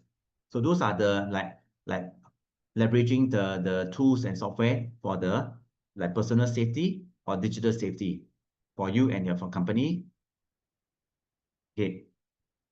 So there are some tools, example, for comprehensive coverage, you can use tools like antivirus software, firewall, encryption techniques, and VPN. So you can use those combinations also to protect the coverage, to prevent. Remember, prevention is always better than the attacks. Okay, once attack, then there will, of course, there will be some damages you have to bear lah. Okay, so there are some automation tools such as scanning, backup, and software updates you can install in your systems. Sometimes, right, scanning itself you have to activate manually, but some antivirus tools that they can allow you to scan like based on schedules, or backup based on schedule as well. And you can also up to some software updates based on schedule as well. It's good to do a real-time monitoring for preventions and for detections. Okay, and then good to do a regular audit. Sometimes, right, don't be like calculative for like, hey, why should I go and call for the IT auditor? So it's good to like call them for third-party people to come and take a look, and then understand your security practices, and they can give you the advice, or they can give your bosses advice that, hey, how can they protect the company like digital assets. And also good to have a employee awareness. Is like, some company, right, they send their staff to come for cybersecurity courses. For today example, you come to my today webinars to attend for the awareness. So through awareness, you can also prevent from those like phishing, scammers, social engineers, malware, all those. Okay, so yeah, it's good to have awareness course. It's good to attend those awareness courses, okay, to protect ourselves, to protect our loved ones. So I want to share to you today. I've introduced you this Scam Shields website. So if you want to know more about the up-to-date information about types of scammers, type of scam in Singapore, there are a lot of videos that I found it also. I only today bring in about three or four videos from the Scam Shield. If you want to know about other like scamming techniques, threats, or this, you can also go to their website. Okay, so and you can go and explore slowly your own time, own target. You can go and explore. Okay, so take note, beware of some impersonation scams, and remember, these are very often one. Government official will never do these things over a phone call. They never ask you to transfer money. They never ask you to install mobile apps, and they never ask you to disclose any bank informations, and they never ask you to transfer your call to police. Okay, so take note. This is very common, so that's why they even put inside the website. So okay, anything for the if you're unsure, call this hotline number 1799 to check if you're in doubt with any cyber threats or anything you want to find out more about that. All right. Okay. The website is the www.scamshield.gov.sg. Okay. So as I said, through the Scam Shield, you can get more awareness about digital safety. You can get awareness from that. Also, there are some government agency like IMDA. They also like offering, like, you can go to the IMDA website, and you can go and activate like blocking incoming calls and SMSs. Example, if you don't want those overseas calls, right? Overseas calls, you can you can like contact to their telco, like example Singtel, M1, StarHub, Simba, example. You can ask them, hey, can you help me to block the incoming call from overseas? They can do for you. Okay, so let's say by blocking it is useful for those who do not expect calls or SMS from international numbers. Yeah. So this is free of charge service from those telcos. You can next time if you drop by telcos, you want to block those like the overseas calls, you can block them also. And you can also disable the features, like example, like while you're traveling, right, you can also like temporarily suspend your mobile device, sorry, your cellular networks, example, if you're going overseas. Okay, if you don't want to compromise, you can like disable those features like while traveling and reactivate them when you return back to Singapore. So you can check in with your telcos for the time required to effect the changes. From the changes. Okay, those are the free services, like blocking SMS, blocking calls, all these. Yeah. So today I give you a lot of lobangs. Okay, how to protect yourself, how to protect your digital asset, how to protect the systems, how to protect your networks, etc. Okay, so with this, my last slide, let me summarize my entire webinars. Okay, so today I give you some basic knowledge on the cybersecurity principle, okay, and types of cybersecurity, okay, including the protecting digital assets, protecting the personal informations, protect ourselves, of course. And today also I go through with you about the cyber threats, like example, phishing, malware, and ransomware. And I added in social engineering, and I added in the deepfakes threats, which is today the AI cybersecurity threats. Very scary. And today I also go through with you about the basic security practices using strong passwords, like using 2FA, use a secure browsing, etc.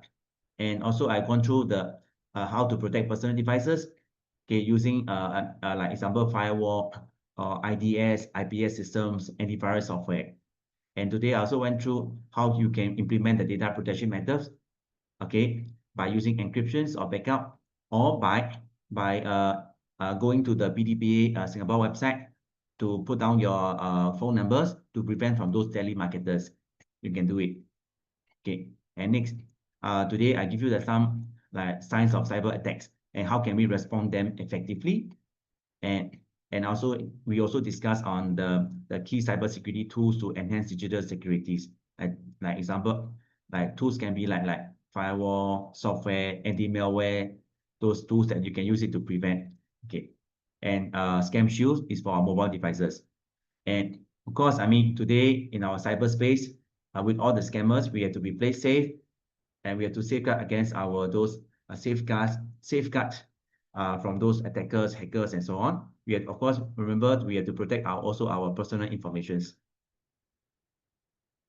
All right, come to the end. So if you are interested in the cybersecurity, if you find out more about this cybersecurity area, of course, I mean, today, if I got time, I want to share to you a lot more because time is limited. Also, like I say, letting you stay all the way until 8 p.m. So you might be hungry. So yeah, if you want to know more about cybersecurities in today world, Singapore, you can attend. You can like explore, or you can attend our cybersecurity courses for non-IT professionals. These are the link provided here.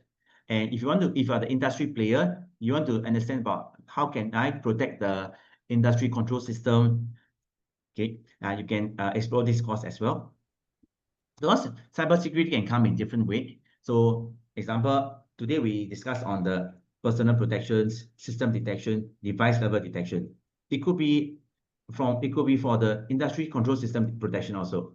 Okay, but because today our control systems are using internet to do remote monitoring, remote control, remote access, etc. Yeah.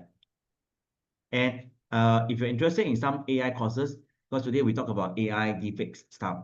If you're interested, we have some AI courses that we show you here. There are 2 AI courses you can explore. Okay, for our Singapore Poly also, not only we provide the courses for our full-time students, our young full-time students, we also offer courses for adult learners like you guys. So not only that, we also offer like project collaborations, like we also explore like grant opportunities for like training the companies, training corporates, etc. So if you want to like find out more, you can look for me, Mr. Joe Young here. So I put down my schools and polytechnics, my emails, and with that, I'll end my presentations, and I'll pass my time back to Stephen. Oh, hey, thank you, Joe. I think some of them missed some parts of the slides, so maybe we can show those briefly first. Hello? Yeah. Of course, I think some of the participants, they missed some part of the slides, so we can show those briefly. Ken with the first 4 slides. First four Okay, slides. okay. Yeah, first four. I think it's a red mark there. I think it's the environment I can see. Maybe use a Stevie can help me to like use maybe just okay, I saw already a pen. Okay, I use the okay, yeah, got it. Done. Okay, thank you. Yeah. Which part, which slides number? Yeah. This is my first few slides already.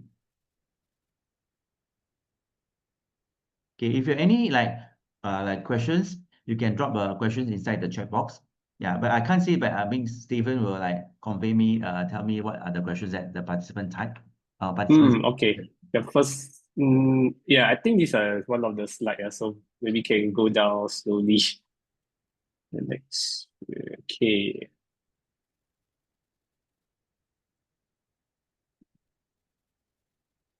Slowly, is it? Yeah, I go to the slides slowly.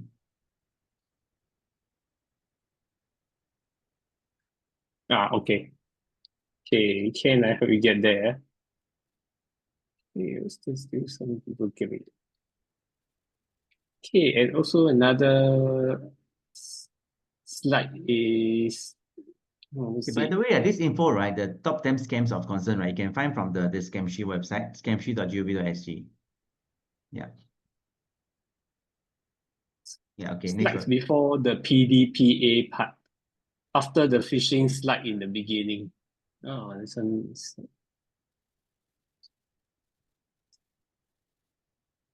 Oops. Yeah, let me go to PDP. Yeah, PDP is maybe here. Yeah, okay, slide before PDP. Yeah, this one.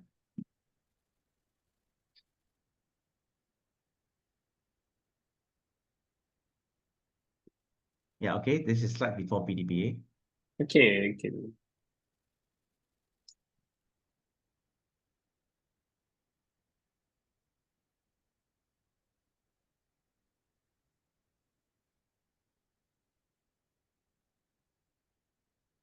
Okay, that's okay, right? And Ken misses the first and third slide. So Oh, that's that means the very first. Yeah, okay. Which first slide? key topics. Yeah, key topics. I think this is the relevant one, right? The key topics. Yeah, this is our today, this is a summary of what today we discussed.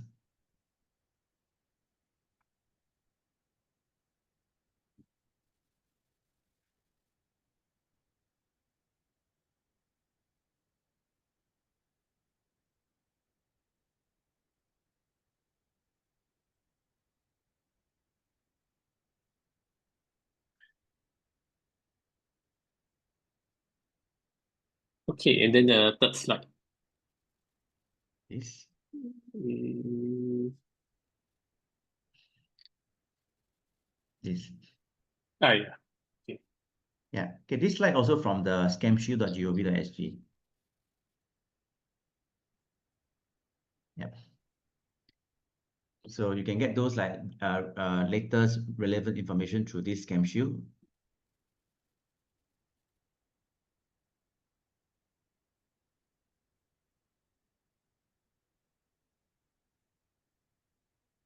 Oh, someone also wants the Zoe data strategy slides till the end. After the data strategies slides.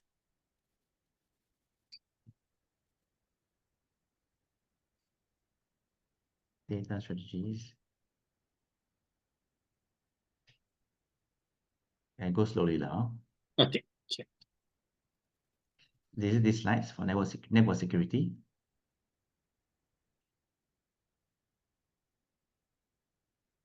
Okay.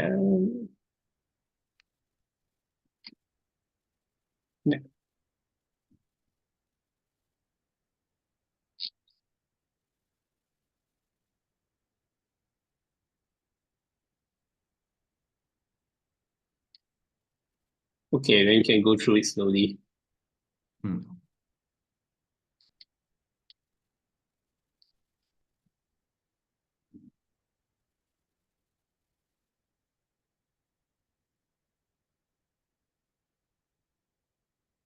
Okay. Okay, yeah, showing all the subsequent slides.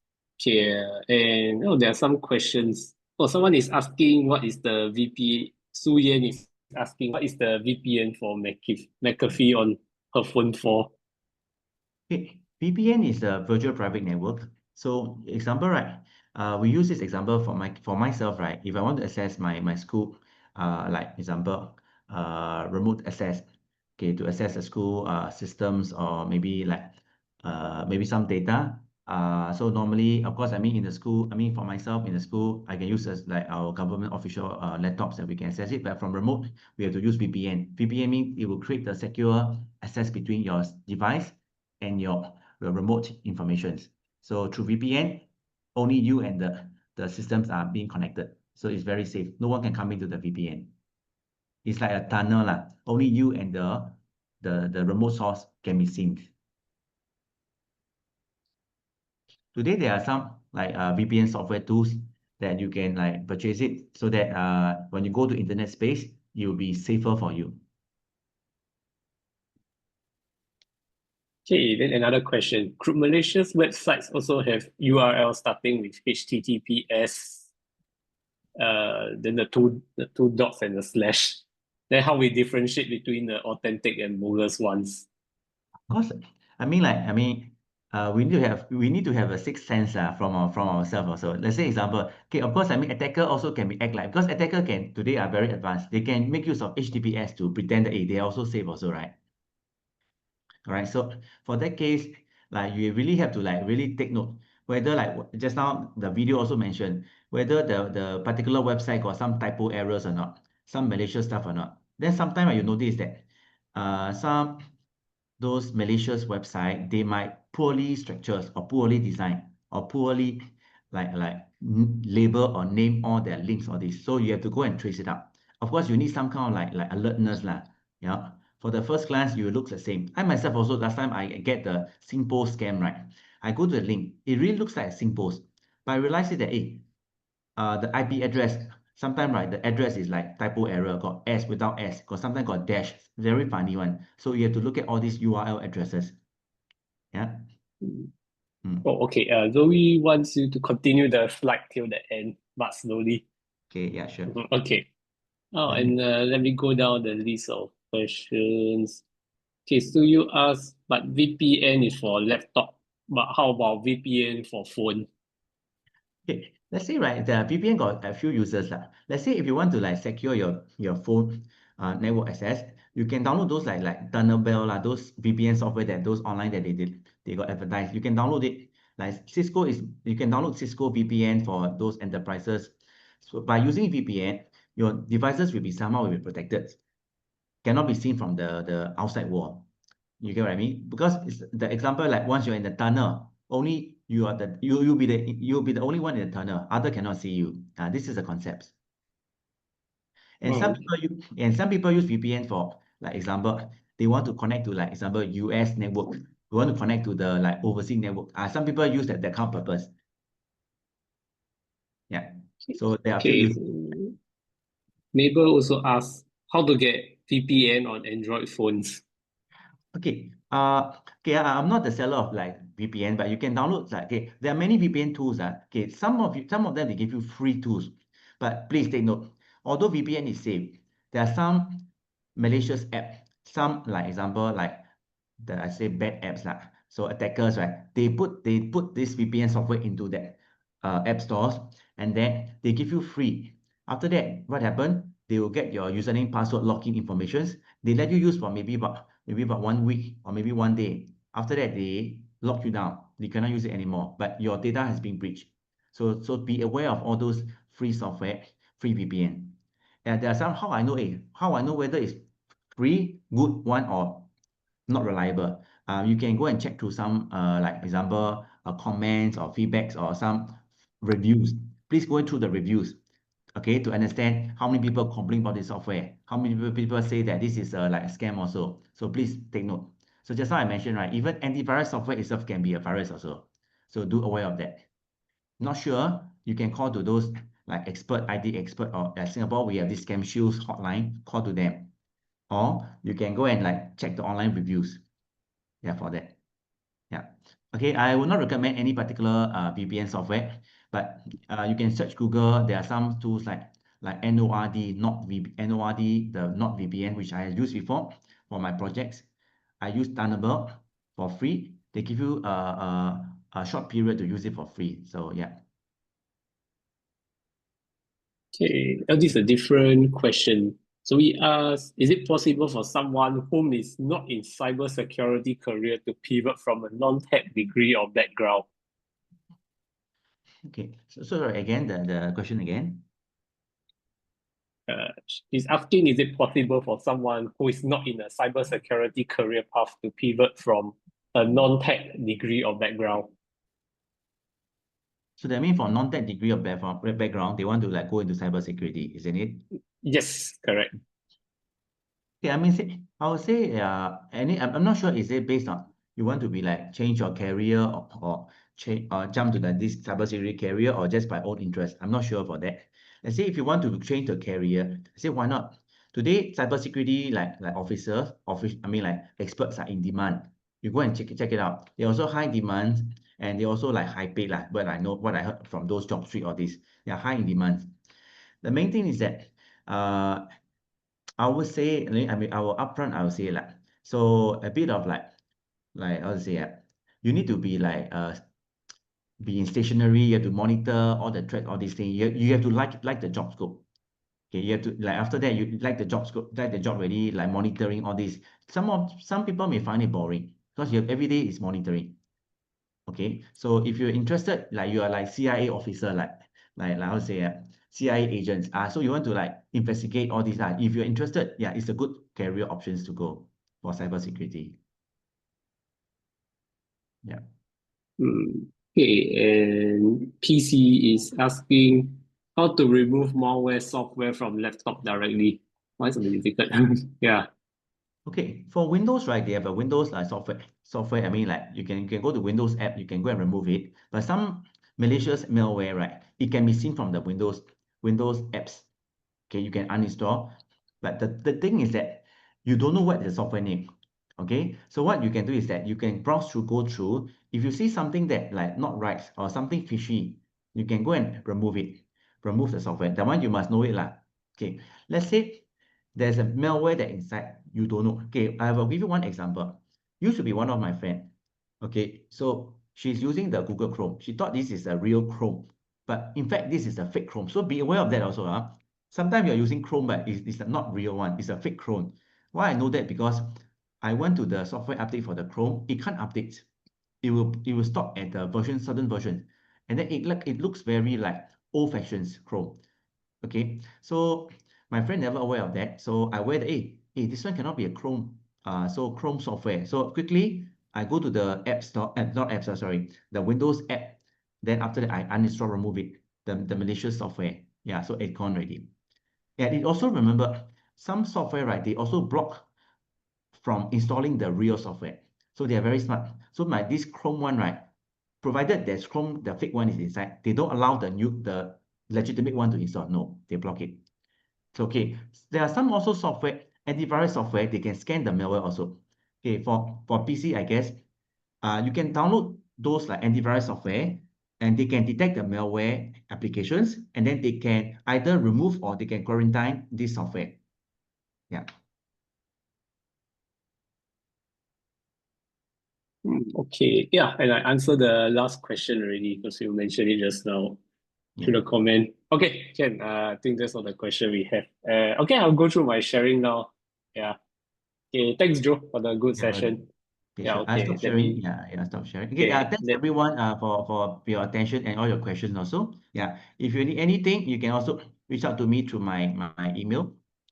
Okay, for the project collaborations okay, yeah, short courses okay. Yeah, you can reach out to me this email address. My name is Joe Young. Yeah. Okay. With that, I will pass it to Stephen back. Yeah, Stephen, I stop sharing. Okay, Yeah. okay, thanks, Joe. Okay, let me share my screen.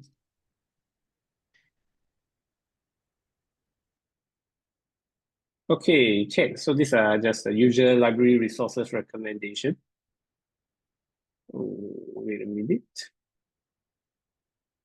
Yeah, let's have a move. Okay. Okay. So if you want to know more about the programs that we have, what we have in future, especially digital theme programs that you are very interested in. You can scan the QR code to know more. This one will get you to the Linktree site. It's a safe site where there are multiple tabs for you to go to. So I will stay on this screen for a while. No, library is if you have a library membership, it's a very good resource. It's just personally even before I work in the library, there's a lot of free resources that you can use there. It's totally for free, zero cost at all. And it's good to use all these resources during your free time. Okay, if you need me to go back to the previous slide or what, just let me know. Okay, and if you don't have it yet, you can download the NLB mobile app. It's highly convenient. You can download books from the app. Yes, you can download books from the app. In fact, you can scan library books from their location instead of going to the book borrowing station. And if you use the mobile app and you read ebooks, correct? The books don't need to be returned in the library because they will be automatically returned. But this one, you need to use the Libby app as well, which will link to the NLB mobile app. You can also read newspapers, which is a Straits Times for free, and you can see what programs are there. You just go to the Apple Store, or you go to the Google Play Store and you search for NLB mobile app, and it will appear. Okay, and this is the mailing list which you have scanned just now. And if you need to know more about the LearnX digital learning journey too, we also have explainer videos, learning packages through the link. Yeah, it's the same link as just now.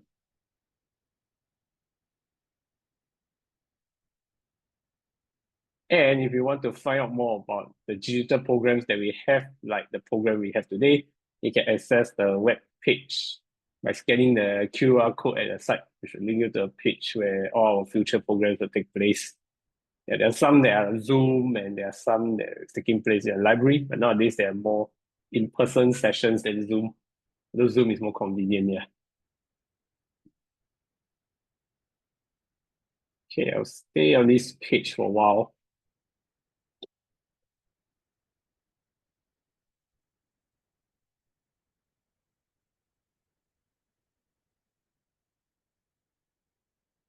Okay, and next.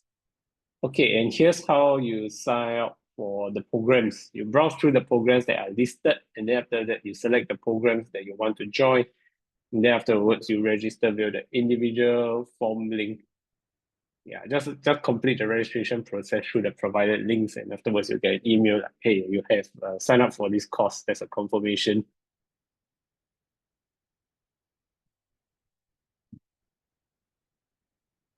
I think there's some programs that allows walk-in as well.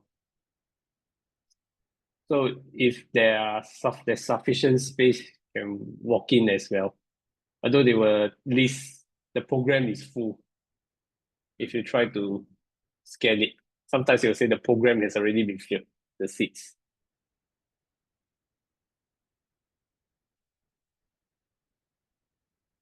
And please help us to do the survey so we can improve. If you want more such programs in future, how can we make it better? Is there any way to make it more engaging, etc.? So just scan the QR code. I'll stay here for a few minutes.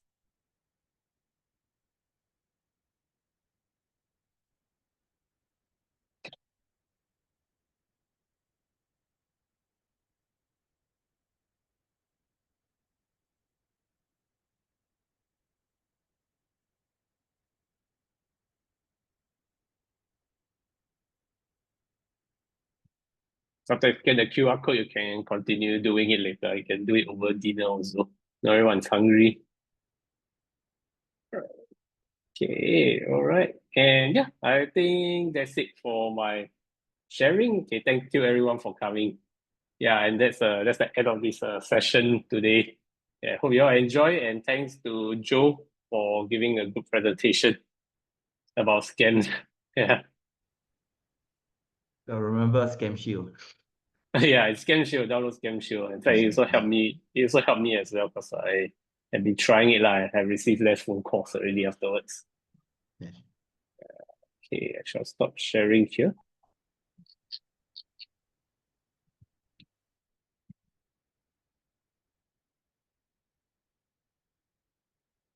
Okay, thanks, and that's the end of this session.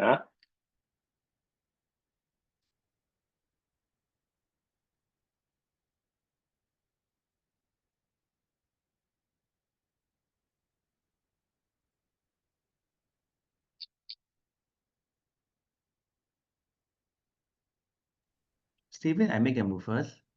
Okay, can, no problem. Yeah, I can make a move first. Okay, The thank end you, of the everyone. Yeah, thank you, session. Steven. Yeah, thank you, Steven. Yeah.